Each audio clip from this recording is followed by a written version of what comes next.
November the 30th, Saturday, yesterday, in London, where I lived for 25 years, we had yet another terrorist act by a man named Usman Khan. So we now know this Muslim grew up in England, born and bred in England, educated in England, was part of the English system, but he was an extremist.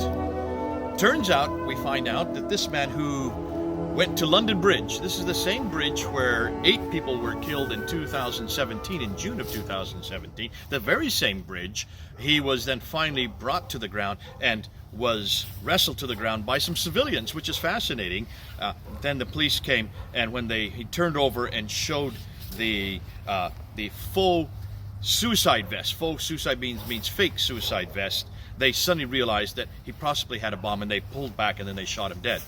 Now this all happened yesterday, the 29th of November, on the same bridge that 8 people had been killed by other Muslim terrorists in June of 2017. From what we understand, and there's still news still coming out, and there's still much more that we're going to find out about this incident yesterday, we do know that the killings probably happened in Fishmonger's Hall, which is at the north end of the bridge, and that's where he was. Now, what was he doing there? He was actually at a conference for rehabilitation, for people who were being rehabilitated, and he was one of those who had been rehabilitated and was going to speak as one of those who was an example of how the rehabilitation program is going. One of the ironies is that it was he that was there at that conference put on by Cambridge University, and with many Cambridge University students, possibly some of whom were killed. One man and one woman were killed, and my heart goes out to the families of those who were killed. Also for those who were wounded, the 3 that were wounded. What was fascinating, and this is what I want to bring up, and it's not the incident itself, because here we're going. London is always being hit by these kind of incidents. And I'm going to do 2 videos. This first one I want to do is concerning that vest that he was wearing, the faux suicide vest. As I was looking over the news, and I was looking over how the newspapers were responding to this incident, 2 things came up. One was about that vest, and why, when he turned on his back on the ground there, and they found this vest on him, the police pulled away. And what was fascinating to me is how the journalists and the people who are trying to describe this, the media, is understanding that vest.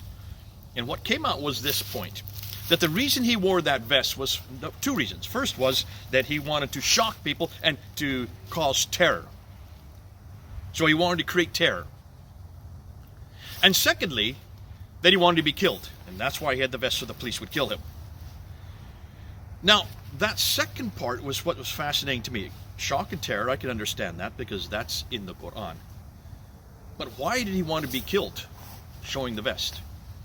Well, the reasoning that the journalists gave in BBC and the Guardian newspaper was that he wanted to be killed so that he would not spend the rest of his life in prison. Which is odd, because you don't spend the rest of your life in prison if you kill somebody. You actually spend only whatever the years are, and then you usually get half that time for good behavior, which is fascinating, because this very man got only half his time. He was supposed to have been in for 16 years. He only spent 8, having gone into prison in 2012 and then released in 2018 because of good behavior. We're going to talk about more of that in another video, but I want to just talk about this vest. That was their reasoning, and this is what I'm finding fascinating by people who don't understand Islam, people who have suddenly become experts on why people wear vests and why they want to cause shock. They do want to cause shock. They do want to cause terror. That is correct. And if you look at the Quran, you can see what that is. That's in chapter 8, verse 60. In chapter 8, verse 60, it says, you can use whatever means at your disposal to create terror. It says the word is there, to create terror. That means, well, that's where the word terrorism comes from, the word terror. So that's exactly why they do it, and it's in the Quran, and they're told to do this, and that's why it's interesting that those who have not read the Quran do not understand why it is that these people are doing what they're doing and why they're wearing those kind of vests. But as far as why he wore the vest, as far as wanting to keep out of prison, you need to go to chapter 47, verse 4, 5, and 6.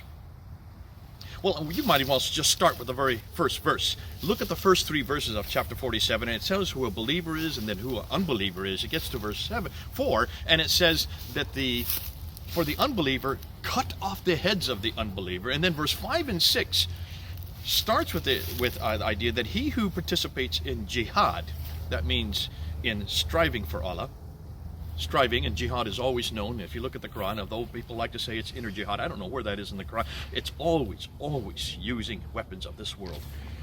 It's always using murder and destruction.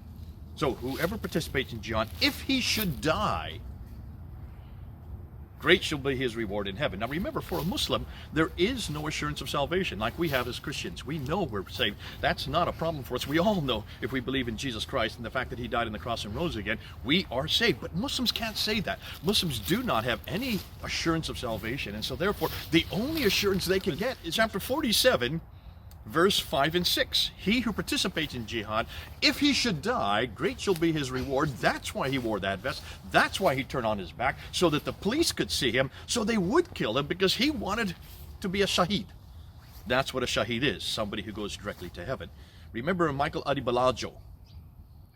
Michael Adibalajo in 2013, when he went to the Woolwich Arsenal and he killed and decapitated Drummer Rigby. Remember what he did for 16 minutes after he pulled the body into the middle of the street. He did not run. He did not kill anybody else. He stood there and talked to the crowd with the bloody knives, dripping blood, and he talked very casually, very easily, and he waited for 16 minutes for the police to come. When the police finally came, what did he do? He ran at the police with his knives, hoping to be shot down. Why? Because he also wanted to be a shaheed.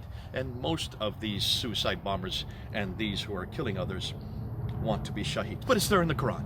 If you want to find out what the answer is, you need to go to the Quran. But see, no media outlet will do that. No one, you won't find anybody who's going to go and show these 2 verses, chapter 8, verse 60, and chapter 47, verse 4, 5, and 6. This will not come out in any media report.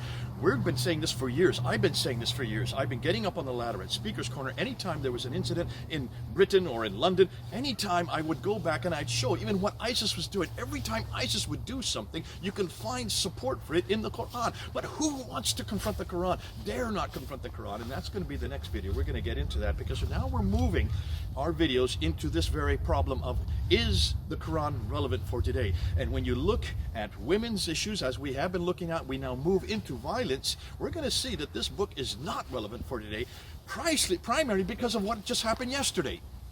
It's when you get men who look at the Quran as God's holy writ, and they do, when they see the Quran as superior to anything that man can think of, that it is for all people, for all times, for all places, and for all events. If that's what you're thinking, and this has come from God himself, this is the eternal word of God, you do not question it, you just obey it. That's what Islam means, to be in obedience, to be in submission. You obey, you submit yourself, and then you will see act after act after act that follows these verses. And if you want to know what is the reason why these men are doing what they're doing, just read the Quran. Read that book. Read the Quran, and you will see it is the Quran that is on fault here. This is why I say over and over again, it is not a book for today. It is not a book for any day. It is not a book for you. It is not a book for me. It's not a book for anyone. It's sad that we have to start out this series on violence with a very violent act that just happened today. It's a terrible way to start out this series, but in some ways maybe it's appropriate that we do so.